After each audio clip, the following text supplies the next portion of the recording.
మీరు ఎవరు మనిషి జనసేనలో? నాదెండ్ల మనోహర్ గారు మనిషా? లేదంటే ఇద్దరుకున్నారన్నారు. ఎవరు మనిషి మీరు? జనసేన పార్టీలో ఆ సంస్కృతి ఉందని అయితే నేను అనుకోనండి. అంటే మిగతా పార్టీలో ఉండొచ్చు, టీడీపీలో వైసీపీలో జనసేన పార్టీలో ఆ సంస్కృతి ఇది ఉందని నేనైతే అనుకోవట్లేదు. అగ్నికుల క్షత్రియ కార్పొరేషన్ సంబంధించి అంటే మీరు కుల సంఘాలతో పనిచేశారా గతంలోనా? ఈ కార్పొరేషన్ మీకు ఎట్లా అనిపించింది? యాక్చువల్గా నాకు కుల సంఘ నాయకులు కూడా చాలా తక్కువ తెలుసు. సినిమా ఇచ్చిన రోజు పవన్ కళ్యాణ్ గారు అగ్నికుల క్షత్రియులు ఏ విషయాల్లో వెనుకబడి ఉన్నారు? ఏ జిల్లాల్లో ఎక్కువ మంది ఉన్నారు? నాకు కళ్యాణ్ గారు చెప్పింది ఏంటంటే, మీరు ముందు సమస్యలు ఐడెంటిఫికేషన్ చేయండి, చేసి నా దృష్టి తీసుకురండి, మనం ఏ విధంగా పరిష్కారం చేయాలో గౌరవ ముఖ్యమంత్రి వర్యులతో. ఆయన సనాతన ధర్మ పరిషత్ అని చెప్పి ధర్మ రక్షకుడికి సంబంధించి ఒక బోర్డు ఏర్పాటు చేయాలనుకున్నారు. ఆ నిర్ణయాన్ని మీరు ఎట్లా చూస్తారు? అన్ని మతాలని, అన్ని కులాలని గౌరవించే వ్యక్తి పవన్ కళ్యాణ్ గారు. అంటే ఒక హిందువులకే అనేది చెప్పడం కరెక్ట్ కాదండి. కానీ రాష్ట్ర ఆర్థిక పరిస్థితి చూస్తే కష్టంగా ఉంది. ఇచ్చిన హామీలన్నీ నెరవేరుస్తుందా మీ కూటమి ప్రభుత్వం? నారా చంద్రబాబు నాయుడు గారు గొప్ప నాయకుడు అండి. ఆయన మంచి విజన్ ఉన్న నాయకుడు, పరిపాలన ఎట్లా చేయాలో తెలిసిన నాయకుడు. జగన్మోహన్ రెడ్డి గారి పార్టీ సిచ్యువేషన్ ఎట్లా ఉండబోతుంది అంటున్నారు? ఇక జగన్మోహన్ రెడ్డి గారు అధికారం అనేది ఆశ వదులుకోవాల్సిందే. హోంశాఖకు సంబంధించి పనితీరు విషయంలో కక్షపూరితంగా వ్యవహరిస్తున్నది మీ కూటమి ప్రభుత్వం అంటున్నారు. సోషల్ మీడియా ఆ విధంగా చేయటం కూడా కరెక్ట్ కాదుగా. ఇప్పుడు మహిళా మంత్రులు ఉంటారు, మహిళా నాయకులు ఉంటారు, జీవితాన్ని లైఫ్ని అట్లా చేయటం కరెక్ట్ కాదుగా. సర్పంచ్గా మీ మొదటి రాజకీయ ప్రస్థానం, నెక్స్ట్ టైం ఎమ్మెల్యేగా కంటెస్ట్ చేస్తారా? అది మా నాయకుడు, మా డిప్యూటీ సీఎం, మా దైవం పవన్ కళ్యాణ్ గారు ఏ పని చేయమంటే ఆ పని చేయడానికి నేను సిద్ధంగా ఉన్నానండి.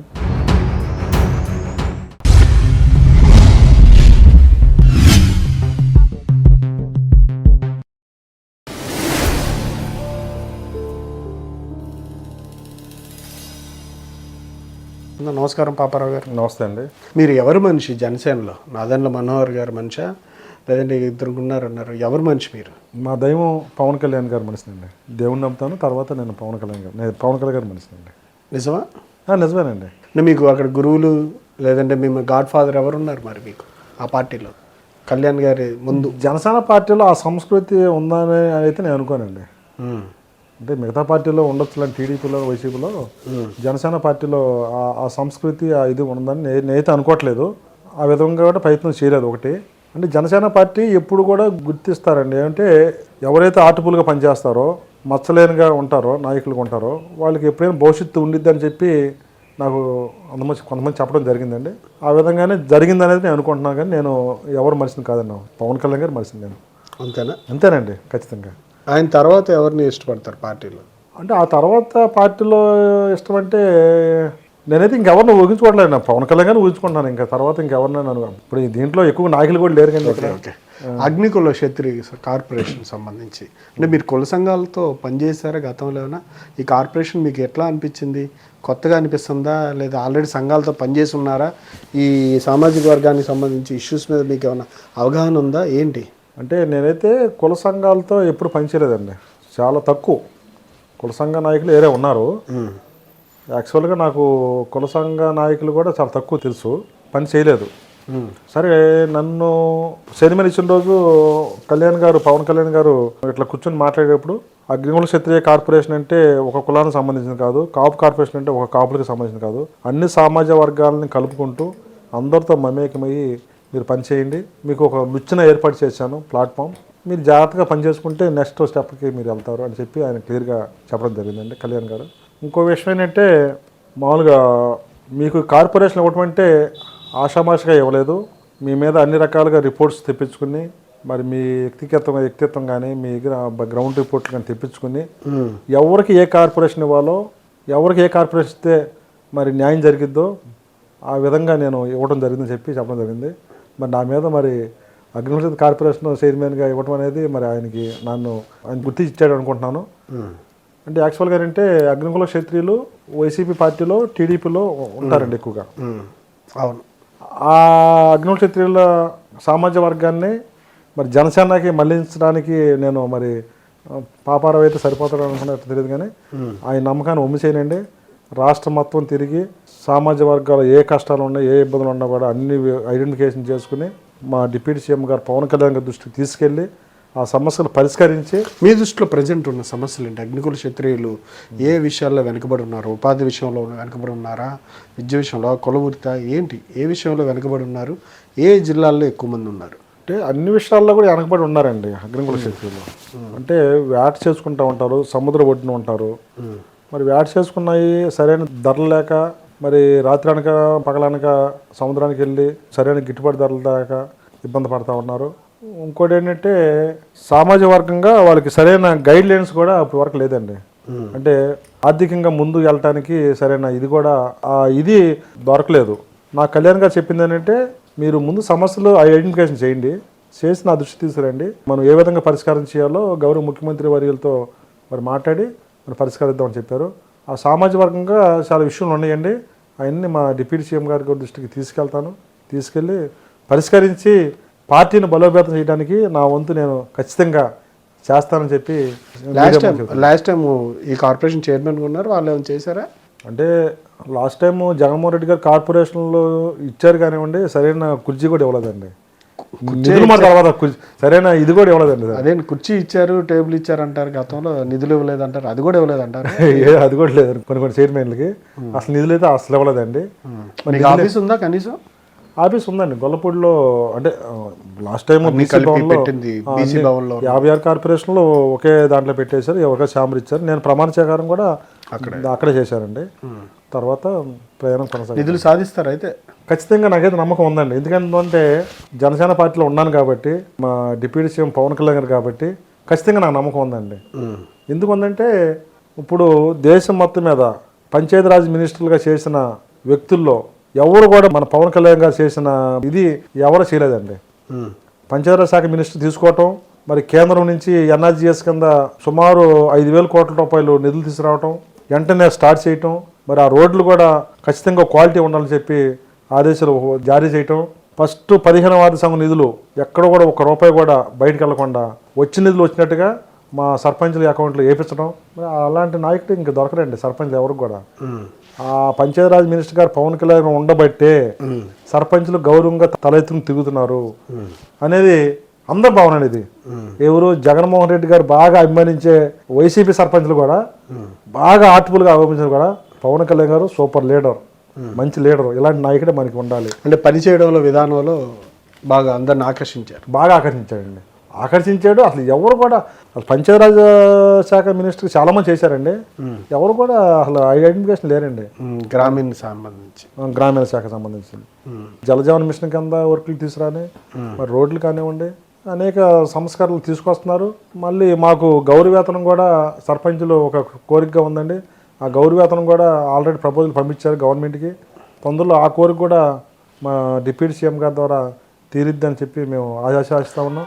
ఆయన సనాతన ధర్మ పరిషత్ అని చెప్పి ధర్మ రక్షకుడికి సంబంధించి ఒక బోర్డు ఏర్పాటు చేయాలనుకున్నారు. ఆ నిర్ణయాన్ని మీరు ఎట్లా చూస్తారు? అంటే వివిధ రకాలైనటువంటి మతాలు వాళ్ళ యొక్క నమ్మకాలు ఉంటాయి. ఆయన హిందువుల మీద ఎక్కువగా టార్గెట్ చేస్తారు. అంటే మీన్ సనాతన ధర్మాన్ని కాపాడాలనే ఉద్దేశంతో ఆయన వ్యాఖ్యలను మీకేమనిపించింది? అంటే ఆయన ఒక హిందువులకే అనేది కరెక్ట్ కాదండి. అన్ని మతాలని అన్ని కులాలని గౌరవించే వ్యక్తి పవన్ కళ్యాణ్ గారు. మరి క్రైస్తవుల్ని బాగా గౌరవిస్తారు, అలాగే ముస్లిమ్స్ని కూడా బాగా గౌరవిస్తారు. వాళ్ళకి ఏం కావాలో అనేది వాళ్ళు చేస్తూ ఉంటారు. అంటే ఒక హిందువులకే అనేది చెప్పడం కరెక్ట్ కాదండి. అది అన్ని మతాలకి అన్ని కులాలకి అందరిని గౌరవించే వ్యక్తి పవన్ కళ్యాణ్ గారు. ఖచ్చితంగా అందరూ కూడా ఆయన్ని పవన్ కళ్యాణ్ గారిని గొప్ప నాయకుడిగా చూస్తున్నారు. భావితరాలకి ఉపయోగపడే నాయకుడిగా ప్రతి హిందువు చూస్తున్నారు, ప్రతి క్రైస్తవులు చూస్తున్నారు, ప్రతి మైనారిటీ చూస్తున్నారండి. 21కి 21 అని ఊహించారా మీరైనా? అంటే నేనైతే వ్యక్తిగతంగా అయితే ఒక 18 నుంచి 19 వస్తాయని చెప్పి అనుకున్నామండి. మేము క్యాలిక్యులేషన్ వేసుకున్నాం. ఒక 18, 19 అనుకున్నాం. కానీ 21 వస్తారు ఊరికి వెళ్తాయండి. అసలు ఇన్ని సీట్లు వస్తాయని కూడా ఎవరు కూడా ఎక్స్పెక్ట్ చేయలేదు. కానీ రాష్ట్ర ఆర్థిక పరిస్థితి చూస్తే కష్టంగా ఉంది. చాలా హామీలు ఇచ్చున్నారు. సిచ్యువేషన్ ఎట్లా ఉండబోతుంది? ఇచ్చిన హామీలన్నీ నెరవేరుస్తుందా మీ కూటమి ప్రభుత్వం? నారా చంద్రబాబు నాయుడు గారు గొప్ప నాయకుడు అండి. ఆయన మంచి విజన్ ఉన్న నాయకుడు, పరిపాలన ఎట్లా చేయాలో తెలిసిన నాయకుడు, మంచి అనుభవం నాయకుడు చేస్తారు, ఖచ్చితంగా చేస్తారండి. ఎందుకంటే పరిపాలించడం అనేది ఆయన కొత్త ఏం కాదు, పరిపాలించారు. ఇలాంటి సమస్యలు కూడా ఎట్టా రాష్ట్రాన్ని గట్టెక్కించాలో, ఎట్టా సంక్షేమ పథకాలు చేయాలో, రెండు బ్యాలెన్స్ చేసుకుంటే, అభివృద్ధి సంక్షేమం రెండు బ్యాలెన్స్ చేసుకుంటే వెళ్ళాలో కూడా నారా చంద్రబాబు నాయుడు గారు బాగా తెలుసండి. ఖచ్చితంగా ఆయన చేస్తారని చెప్పి అందరికి నమ్మకం ఉంది. అదేవిధంగా కేంద్రం సపోర్ట్ కూడా బాగానే ఇస్తుందండి. కొంత మా డిప్యూటీ సీఎం పవన్ కళ్యాణ్ గారు కూడా మరి కొంత కారణం అంటే కేంద్రం సపోర్ట్ చేయటం కూడా, మరి కేంద్రం నుంచి కూడా మా డిప్యూటీ సీఎం గారు కూడా ఏ విధంగా ఆర్థిక తీసుకురావాలో, నిధులు తీసుకురావాలో ఆ విధంగానే మరి ఈయన కూడా చేస్తున్నారు. కాబట్టి ఇద్దరు పవన్ కళ్యాణ్ గారు అలాగే నారా చంద్రబాబు ఇద్దరు మంచిగా చేస్తారని చెప్పి నమ్మకం ఉంది. ఖచ్చితంగా చేస్తారు, దాని డౌటే లేదు. సూపర్ 6 పథకాలు ఖచ్చితంగా అమలు అవుతాయి. అలాగే డెవలప్మెంట్ కూడా ఖచ్చితంగా చేస్తారా? ఖచ్చితంగా చేస్తారు. మీరు గతంలో అరెస్ట్ అయ్యారా? 2-3 సార్లు అరెస్ట్ అయ్యారండి. ఏ ఇష్యూస్ మీద పోరాడారు? అదే సర్పంచ్ సమస్యల మీద 2022 నవంబర్లో పంచాయతీరాజ్ కార్యాలయం ముట్టడిచ్చారండి. ముట్టడిచ్చినప్పుడు ఫస్ట్ నన్ను అక్కడ వందలాది మంది పోలీసులు మోహరించి అరెస్ట్ చేశారండి. ఇప్పుడు 2022 అక్టోబర్ 8వ తారీఖుని ఆ రోజు సర్పంచ్ సమస్యల మీద మరి కనీసం పంచాయతీరాజ్ కమిషనర్ కలవడానికి వెళ్తే అసలు కనీసం లోపలికి వెళ్ళనీయకుండానే మమ్మల్ని అందరినీ కొట్టినట్టు కొట్టి మరి జనాలని సర్పంచ్లను కూడా ఈడ్చుకుంటూ వెళ్ళి నన్ను కూడా ఈడ్చుకుంటూ వెళ్ళి అరెస్ట్ చేశారండి. ఫస్ట్ అక్కడే అరెస్ట్ అయ్యాను నేను. అదే మా బాధ వేసింది, మేము వైసీపీ సర్పంచ్ని మమ్మల్ని అరెస్ట్ చేయటం ఏంటయ్య బాబు, మరి జనాలు నవ్వుకుంటారంటే అసలు ఏ మాత్రం కూడా కనికరించలేదండి. ఆ జగన్మోహన్ రెడ్డి గారు ఇన్స్టిట్యూషన్ ఆ విధంగా ఉండేయకుండా వాళ్ళకి తెలియదు. మరి జగన్మోహన్ రెడ్డి గారు పార్టీ సిచ్యువేషన్ ఎట్లా ఉండబోతుంది అంటున్నారు? ఖచ్చితంగా పార్టీ అయితే ఉండదండి. పార్టీ ఉండదా? ఖచ్చితంగా పార్టీ అయితే ఉండదు. ఇక జగన్మోహన్ రెడ్డి గారు అధికారం అనేది ఆశ వదులుకోవాల్సిందే. కూటమి ప్రభుత్వమే 20 years వరకు ఇదే కొనసాగిద్దండి, దాని డౌటే లేదు. ఎవరికి సందేహం అక్కర్లేదు కూడా, కూటమి ప్రభుత్వం ఉండిద్ది. ఏదైతే హోంశాఖకి సంబంధించి పనితీరు విషయంలో కళ్యాణ్ గారు కొంచెం హెచ్చరించిన విషయంలో మనకు తెలుసు. దాని తర్వాత కొంచెం ఫాస్ట్ అయింది, సోషల్ మీడియా కేసులు అనేది పెడుతున్నారన్నారు. కానీ కక్షపూరితంగా వ్యవహరిస్తున్నది మీ కూటమి ప్రభుత్వం అంటున్నారు. దీనికి మీ సమాధానం ఏంటి? కక్షపూరితంగా ఎవరైనా కక్షపూరిత రాజకీయాలకి బీజం వేస్తుంది మీ కూటమి ప్రభుత్వం, అందుకని సోషల్ మీడియా కార్యకర్తలు కానీ వీళ్ళందరినీ అరెస్టులు జరుగుతున్నాయి అంటున్నారు. కక్షపూరితంగా అనేది ఎక్కడ వ్యవహరించలేదండి. ఇప్పుడు సోషల్ మీడియా ఆ విధంగా చేయటం కూడా కరెక్ట్ కాదుగా. ఇప్పుడు మహిళా మంత్రులు ఉంటారు, మహిళా నాయకులు ఉంటారు, మరి వాళ్ళు సొంత జీవితాన్ని లైఫ్ని అట్లా చేయటం కరెక్ట్ కాదుగా. ఆ విధంగా చేసుకుంటూ వెళ్తే చాలా ప్రమాదాలు జరిగే రోజులు ఉన్నాయండి. ఖచ్చితంగా వాళ్ళని అరెస్ట్ చేయాల్సిందే. కూటమి ప్రభుత్వం ఎక్కడో కక్షపూరితంగా వ్యవహరించలేదండి. ఇప్పుడు వరకు ఎక్కడ కూడా కక్షపూరితంగా వ్యవహరించలేదు. ఏదైనా ఉన్న ఇష్యూ మీదే బేస్ అయ్యి వెళ్తున్నారు ఎక్కడైనా కూడా, ఎవరిదైనా కూడా. అంతేగాని ఎక్కడో కక్షపూరితంగా ఒక ఉదాహరణ చెప్పండి ఏదైనా ఉంటే అని సంబంధించాను. ఈ విషయంలో కక్షపూరితంగా వెళ్ళారు అనేది ఒకటి చెప్పండి మీరు. అంటే ఈ అరెస్టుల విషయంలో కావచ్చు, లేదంటే మిగతా ఎవరైతే ఉన్నారో వీళ్ళందరినీ కక్షపూరితంగా కాదంటారా? కక్షపూరితంగా ఎక్కడ లేదుగా. ఇష్యూ ఉంటేనే గతంలో అంటే మీరు ప్రతిపక్షంలో ఉన్నప్పుడు పెట్టిన పోస్టుల గురించి ఇప్పుడు అరెస్టులు అంటున్నారు. అవునండి, ఇప్పుడు టీడీపీ కార్యాలయం బద్దలు కొట్టారు, వెళ్ళారు. యాక్చువల్గా ఇప్పుడు వైసీపీ ప్రభుత్వమే దాన్ని ఎవరైతే ఉన్నారో వాళ్ళని గుర్తించి అరెస్ట్ చేయాలి. ఆ ప్రభుత్వం చేయలేదు. సరే, మొత్తం సీసీ ఫుటేజ్ ఉన్నాయి, మంచి ఆధారాలు ఉన్నాయి. ఆధారాలు ఉన్నప్పుడు దాన్ని తప్పులేదుగా, అరెస్ట్ చేయడం తప్పులేదుగా. ఇప్పుడు సోషల్ మీడియా ఉంది. ఇప్పుడు అట్లా ఉన్నప్పుడు ఏ గవర్నమెంట్ ఉన్నా సోషల్ మీడియాలో మరి ఆ విధంగా చేయడం వల్ల కొంతమంది మహిళా నాయకులు చాలా ఇబ్బంది పడ్డారు. మరి వాళ్ళకి న్యాయం జరగాలంటే ఖచ్చితంగా అది అరెస్ట్ చేయాల్సింది. అది అరెస్ట్ చేయకుండా ఎట్లా? అరెస్ట్ అయిపోతే నెక్స్ట్ వాడు ఏమన్నా సోషల్ మీడియా పెట్టాలన్నా భయం రావాలంటే చేయాల్సిందేగా. గంజాయి డ్రగ్స్ కంట్రోల్ చేస్తారా? ఖచ్చితంగా చేస్తారండి. గంజాయి డ్రగ్స్ ఆల్రెడీ ఇప్పుడే చాలా వరకు తగ్గింది రాష్ట్రంలో, ఇంకా కూడా తగ్గిద్ది. దాని మీద మంచి నిఘా పెట్టారు. యువత బానిసలు అవ్వకుండా, డ్రగ్స్ కానీ గంజాయికి బానిస అవ్వకుండా యువతను మంచి దారి పట్టించడానికే మా కూటమి ప్రభుత్వం ప్రయాణం చేస్తుంది. అందులో భాగంగానే దాన్ని డ్రగ్స్ని కంట్రోల్ చేస్తారు. సర్పంచ్గా మీ మొదటి రాజకీయ ప్రస్థానం, నెక్స్ట్ టైం ఎమ్మెల్యేగా కంటెస్ట్ చేస్తారా? అయితే అవకాశం కోసం ప్రయత్నం చేస్తూనే ఉంటారా? అవకాశం కోసం అయితే ప్రయత్నం చేయటం తప్పులేదు. అది మా నాయకుడు, మా డిప్యూటీ సీఎం, మా దైవం పవన్ కళ్యాణ్ గారు చెప్పాక ఇంతకుముందు చెప్పే కదా, ఏ పని చేయమంటే ఆ పని చేయడానికి నేను సిద్ధంగా ఉన్నానని. సరే, నీకు కార్పొరేట్ చైర్మన్ వదిలే, నువ్వు సామాన్య కార్యకర్తగా ఉండమన్నా కూడా ఆయన కోసం పని చేయడానికి నేను సిద్ధంగా ఉన్నాను. ఆయన రాష్ట్రంలో ఎక్కడ నాకు అవకాశం కల్పించినా కూడా ఆయన కోసం నేను చేయడానికి సిద్ధంగా ఉండి, నా లక్ష్యం ఏంటంటే జనసేన పార్టీని బలోపేతం చేయడమే నా ప్రథమ లక్ష్యం. ఆ విధంగా నాకు ఒక సామాజిక వర్గం కావచ్చు, లేకపోతే ఇంకా ఏదైనా అవ్వచ్చు, నా వంతు ఎంతవరకు ప్రయత్నం చేయాలో ఆ విధంగా ప్రయత్నం చేయడానికి నేను అయితే రెడీగా ఉన్నానండి. భవిష్యత్తులో కూడా ఉంటాను. కళ్యాణ్ గారు ఇప్పుడు స్టేట్ లీడరా, నేషనల్ లీడరా? నేషనల్ లీడర్ అయిపోయారు ఇప్పుడు. అయ్యారంటారా? ఖచ్చితంగా అయ్యారండి, ఖచ్చితంగా అయ్యారు నేషనల్ లీడర్. బ్రహ్మరథం పడుతున్నారు ఎక్కడికి వెళ్ళినా కూడా. ఏ రాష్ట్రం వెళ్ళినా బ్రహ్మరథం పడుతున్నారు. రేపు జరగబోయే అసెంబ్లీ ఎలక్షన్లో కూడా పవన్ కళ్యాణ్ గారిని వాడుకోవడానికి మన మోడీ గారు సిద్ధంగా ఉన్నారు, బీజేపీ ప్రభుత్వం కూడా. ఆ విధంగా ఆయన నేషనల్ లీడరు, స్టేట్ లీడర్ దాటి నేషనల్ లీడర్గా అయ్యారు. ఖచ్చితంగా కళ్యాణ్ గారిని ఒక మంచి పొజిషన్లో చూసుకుంటానికి అందరూ చాలా ఎదురు చూస్తున్నారండి, రాష్ట్ర ప్రజలందరూ. అగ్నికుల క్షత్రియులకు సంబంధించి మీరు చెప్పాలనుకునేది ఏంటి? మీ ప్రణాళిక ఏంటి వాళ్ళ అభివృద్ధి కొరకు? నేనైతే ఫస్ట్ స్టార్టింగ్ ఏంటంటే అన్ని జిల్లాలు పర్యటిస్తానండి. అన్ని జిల్లాలు పర్యటించి అన్ని కాన్స్టిట్యున్సీలు కూడా పర్యటించి అగ్నికుల క్షత్రియులు ఏ జిల్లాలో ఏ సమస్య ఉంది, ఏ కాన్స్టిట్యున్సీలో ఏ సమస్య ఉంది, ఆర్థికంగా వాళ్ళకి ఎంతవరకు మనం ఉపయోగపడగలం, మరి వాళ్ళకి ఏ విధంగా అయితే వాళ్ళ జీవన స్థితులు మెరుగుపడతాయి అనేది ఒక మొత్తం ఐడెంటిఫికేషన్ చేసుకుని మొత్తం పర్యటించినాక మా డిప్యూటీ సీఎం గారితో కూడా ఈ విషయాల మొత్తం మీద చర్చించి ఆయన సలహాలు సూచనల మేరకు వెళ్దామని చెప్పి నేను నిర్ణయించుకున్నానండి. నాకు రాష్ట్రంలో పర్యటించడం ఇది కొత్త కాదండి. ఆల్రెడీ నేను సర్పంచ్ సమస్యల మీద రాష్ట్రం మొత్తం పర్యటించాను. అదేవిధంగా నాకు ఇచ్చిన బాధ్యత నేను నెరవేర్చడానికి నేను ప్రయత్నం చేస్తానండి. కష్టమైనా కొంచెం ఇబ్బంది అయినా నేను చేయడానికి నేను రెడీగా ఉన్నాను. అధికారం రాకముందు కూటమి పార్టీల మధ్య మంచి సత్సంబంధాలు ఉండే అంటారు. అధికారం వచ్చిన తర్వాత ఈ పదవులు పొందారు తర్వాత ఎట్లా ఉంది రిలేషన్స్? నియోజకవర్గాల్లో 3 పార్టీలు కలిసే ఉన్నాయా? అంటే నియోజకవర్గాల్లో కొన్ని ఇబ్బందులు ఉన్నాయండి. గ్రౌండ్ లెవెల్లో కొంచెం ఇబ్బందులు పడతా ఉన్నారు.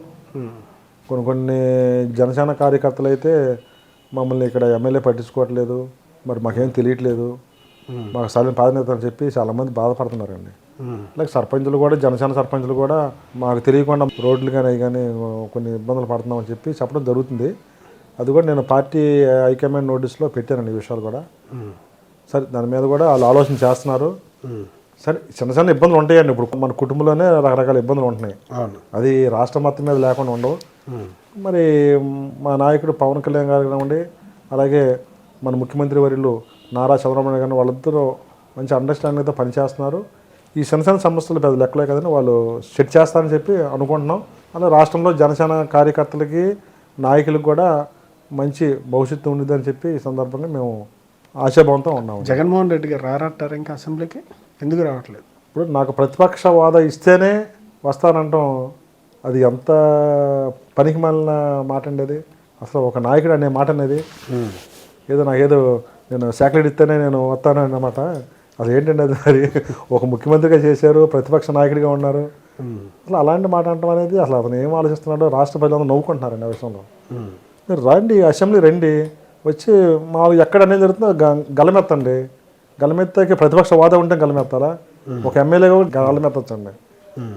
ఆ విషయంలో జగన్మోహన్ రెడ్డి గారు చాలా తప్పు చేశాడు. ఆయన రాజకీయంగా కూడా చాలా నష్టం కూడా జరిగింది ఆల్రెడీ.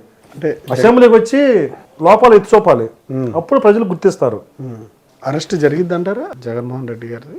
అది కాలమే నిర్ణయించిందండి, మన చేతం కాలమే నిర్ణయించింది.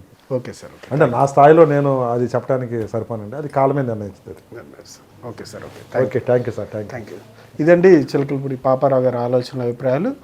పార్టీ కోసం, నమ్మిన నాయకుడి కోసం చిత్తశుద్ధితో పనిచేయడం వల్ల పార్టీ నన్ను గుర్తించి ఈ గురుతర బాధ్యతను అప్పచెప్పిందని అగ్నికుల క్షత్రియులకు సంబంధించి స్టేట్ వైడ్గా అన్ని నియోజకవర్గాలు పర్యటించి సమస్యలు పరిష్కరించడానికి, అలాగే డిప్యూటీ సీఎం గారి దృష్టికి తీసుకెళ్లి ఆ పరిష్కారానికి మార్గం చూసే విధంగా తన పనితీరు ఉంటుందని, ఎమ్మెల్యే టికెట్కి సంబంధించి విషయంలో ఎమ్మెల్యే అవడానికి అన్ని అర్హతలు ఉన్నాయని, ప్రజల సమస్యల పట్ల అవగాహనతో పాటు బాధ్యతగా మెలిగే తన వ్యక్తిత్వమే దానికి నిదర్శనం అని చెప్పి ఈ సందర్భంగా ఆయన తెలియజేశారు. Thank you sir.